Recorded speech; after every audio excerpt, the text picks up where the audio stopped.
Byra tarp pirštų laikas, kurį radom kartu tenai.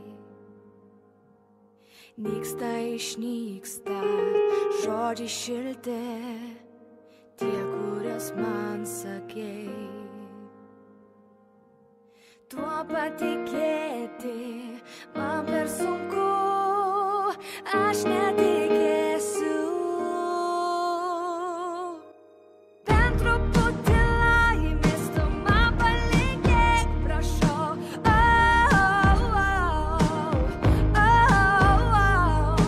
Prisiminti kartais mane pažadėk, prašau.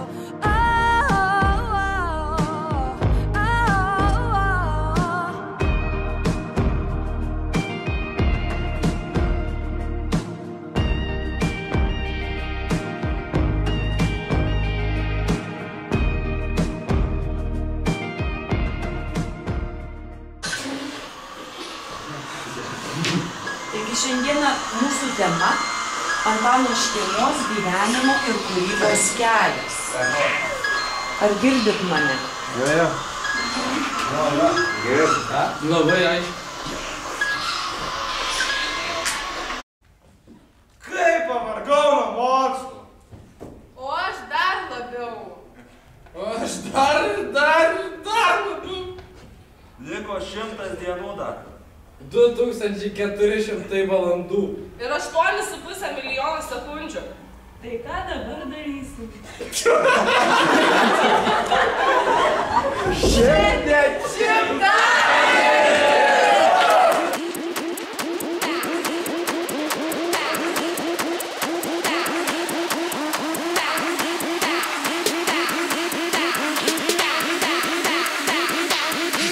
Harlem Shake.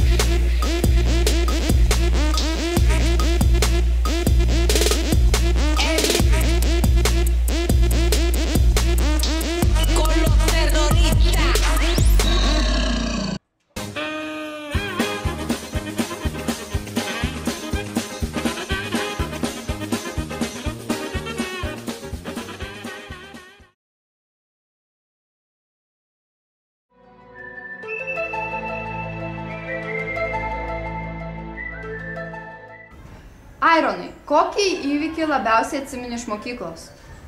Labiausiai atsimenu, kai per Gudaičio langą laipiodavau, kad galėčiau parūkyti. Ir ko tikiesi iš šimtadienio? Tikiuosi bus daug garso ir šviesos. Aiste, ar žinai tokį žaidimą Candy Crush? Ne. Žemėlapį pažymėkite aukščiausius pasaulio kalnus Himalajus. Man žinoma. Aiste, padėk telefoną. Kad mokate lygiai perėti. Ir užžymėk būtent Himalajų kalnus.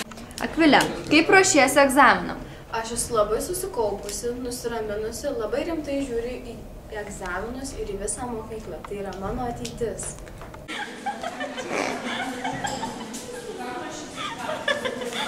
Almantai, kiek laiko skiri namų darbam? Apart mokslo išgyvenimo neturiu.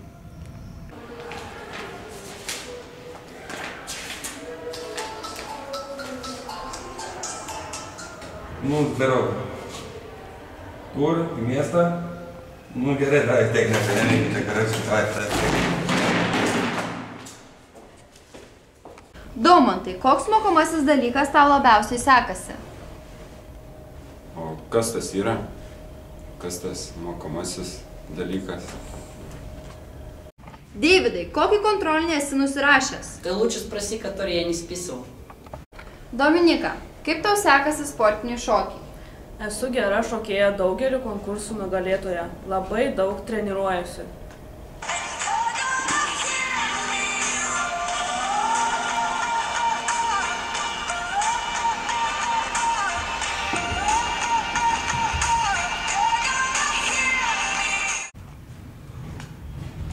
Dovilė, kaip ruošiesi šimtadieniui? Dabar tas likausi dietos, kad tilpčiau savo suknelę.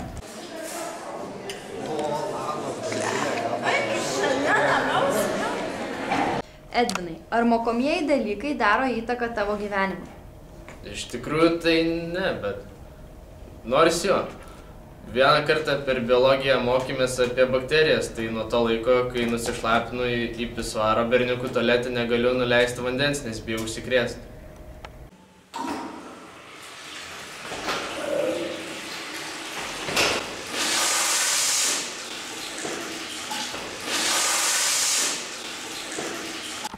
Gabija, kokie tavo pomėgiai? Ką mėgsti veikti po pamokų? Ai, ištisą dieną žiūriu televizorių, sėdžiu prie kompiuterio. Nieko gero.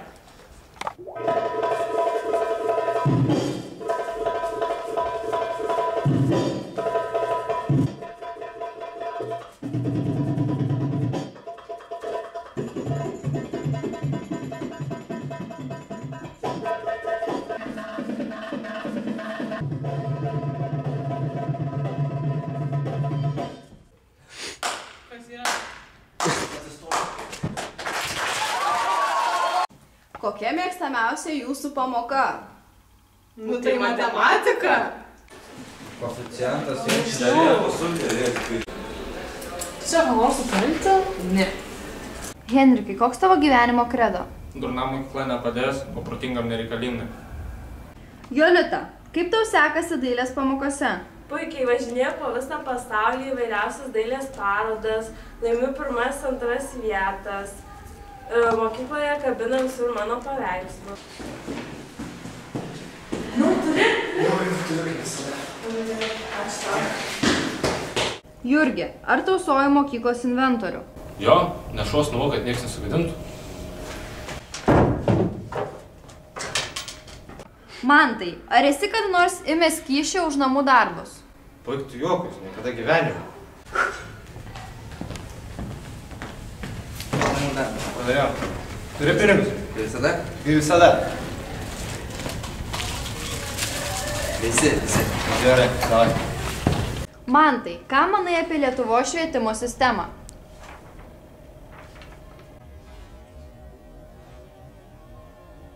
Miglė ir Monika, kokiam egzaminui labiausiai ruošiatės? Labiausiai ruošiamės geografijos egzaminui. Nepraleidžiame ir vienos pamokos.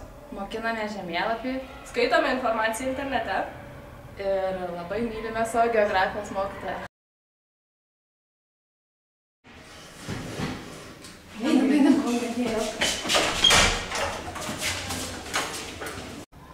Rūta, ką žadi veikti baigusi mokyklą? Baigusi mokyklą žadu būti krepšininkė, nes esu puikaus fizinio pasirengimo ir siekiu aukštų tikslų Lietuvos krepšinyje.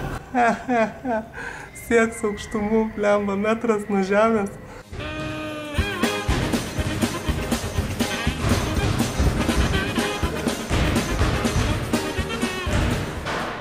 Sandra, ar esi kad nors pavėlavusi į pamoką? Niekada gyvenime nesu vėlavus. Žiauriai punktuali esu, keliuosi rytais, kad spėčiau į mokyklą.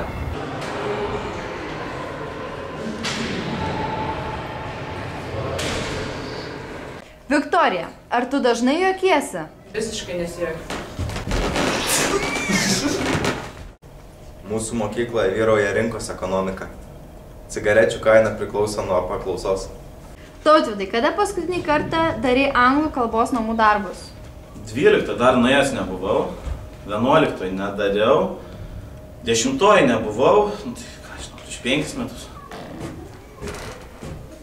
Sveiki visi.